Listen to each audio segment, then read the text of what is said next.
Hello YouTube, my name's Sean Connors and welcome back to The Outsiders. Now tonight we're going to be talking about DM's Tips program number 1, the humble GM screen. Now this was the very first DM's Tips program done. Actually it was the very first program I ever did on YouTube. It was my first video. And you might be wondering, why would you want to revisit all your DM's Tips programs and start again? Surely you've got better things to do with your time. What's the point of rehashing that old ground? Well actually there's a number of reasons why I think it's really pertinent to do so. The original DM's Tips programs were filmed on an iPhone camera, the original first iPhone. Quality-wise, relatively okay. Audio-wise, very poor. Very difficult to hear me on those videos. And also, because they were my first videos, like anybody, it was a brown trouser moment, I think. I did not put across all the information I wanted to. I felt that I kept some of those videos just a little too short. I have a golden rule generally when I video record. I like to keep my videos under 10 minutes where applicable. Occasionally I will break that rule, but for purposes of DM's Tips programs, it must always be under 10 minutes. And I fully intend to keep that on these programs. But I do feel there were a few things that were missed off. Plus, of course, there are other things I could have slotted in and revisited. So that's what I plan on doing. So, without further ado, let's get straight into DM's Tips program number 1. Now, I have with me in front of me a DM screen. Now, I'll just pop one up in front of me here. Now, this is a 4-panel DM screen for Warhammer Fantasy. Now, I'll let you have a little look at the artwork, and of course, for a moment, you're going to lose sight of this face. Now, it's a terrible thing, because I've said this before. My face is perfect for radio. It's not very good for TV, and I apologise. With the advent of HD, I'm afraid things are only going to get worse. But for a moment, lose yourself in the beauty of the screen. And you'll notice the absolutely beautiful pictures that are on this particular screen. Now, why am I showing you this screen? Well, there is a reason, because those pictures, if we just examine one in a little bit more detail, they capture, this screen is beautiful, it captures the feel of the Warhammer world very beautifully in pictures, and pictures paint 1,000 words. And as a GM, having that out sets immediately the theme and tone of the night to come. That screen is applicable for the game you're about to play.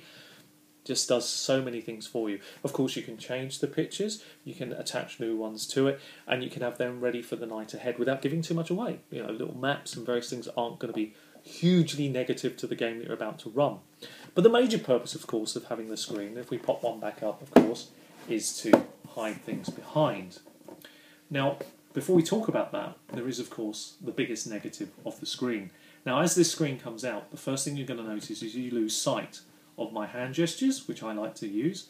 Plus, if I was role-playing, a number of my mannerisms are lost. And my voice is semi-blocked by the screen. So the further a player is away from me, the less the sound carries and keywords can be missed. So you might think, well, why do you use the screen then? Why aren't you in the camp that says don't? Because there's an easy countermeasure to it. Very, very easy. And that is stand up. When I'm role-playing, I stand up and I portray the characters as I stand. It gives me the ability to walk around, my voice is changed, and we'll talk about that in another program. But it's easily countered, very easily countered. So really, at the end of the day, there isn't really much of a negative, and I can still hunker down behind it when it's less relevant stuff that we're talking about. You're able to stay behind your screen. It's nice and comfortable. Now, the beauty of the screen, of course, is the fact that it hides your notes, but it hides also stuff that you're going to hand out for that night.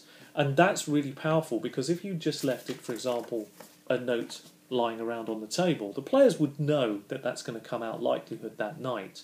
So the impact of that note is a lot less than it would be as if you just pulled something out from behind the screen and handed it to that player. And of course, I like to hand prepare my notes. We'll talk about this in another video as well. I hand prepare everything that I'm going to give the players out. I like to hand prepare everything, the little details, the way they're coloured in, the whole lot. But again, we'll talk about that. It's easy enough to do. But that's very powerful. It's like when you first played the game for the very first time. Everything the GM did is like, wow. You know, the first encounter, amazing. The first magic item, wow. And that's what the screen does for you. It brings you back to that sense of wow, that sense of awe.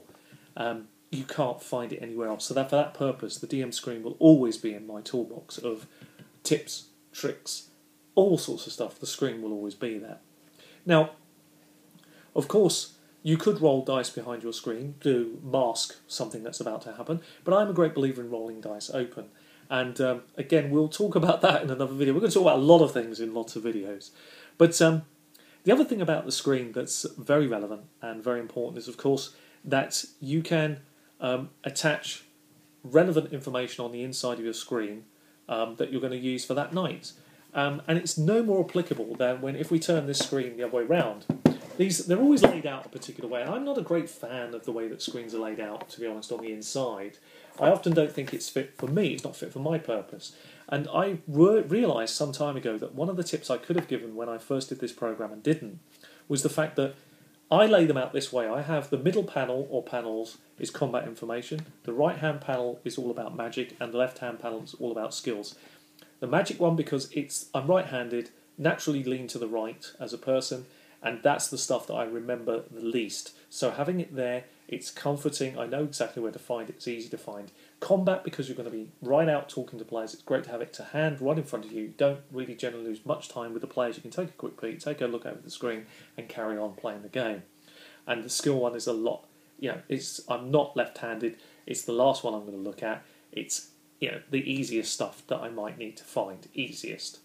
And that's the point. It saves you time looking in the core book, which is the whole point of having the screen in the first place. It saves time around the table. It can actually take tenths of a second off, mean the world in role-playing. As anybody that knows, trying to film live games doesn't translate well to live play to audio and visual. Does not translate very well. But that's the point when you're around the table. Time takes on a different meaning. But every second saved is massive around the table. It's huge. And combats tend to flow much quicker and more meaningful. So the screen can really do that for you. So anyway, we're pretty much at the end of the programme for this one, DM's Tips number 1. I've been Sean Connors. This has been all about the Humble GM screen, the value of it, what you can do with it, and all the wonderful things that it can do for you. Until next time, take care of yourselves. A week today, we'll be doing another DM's Tips programme. Till then, take care of yourselves and see you there. Bye-bye.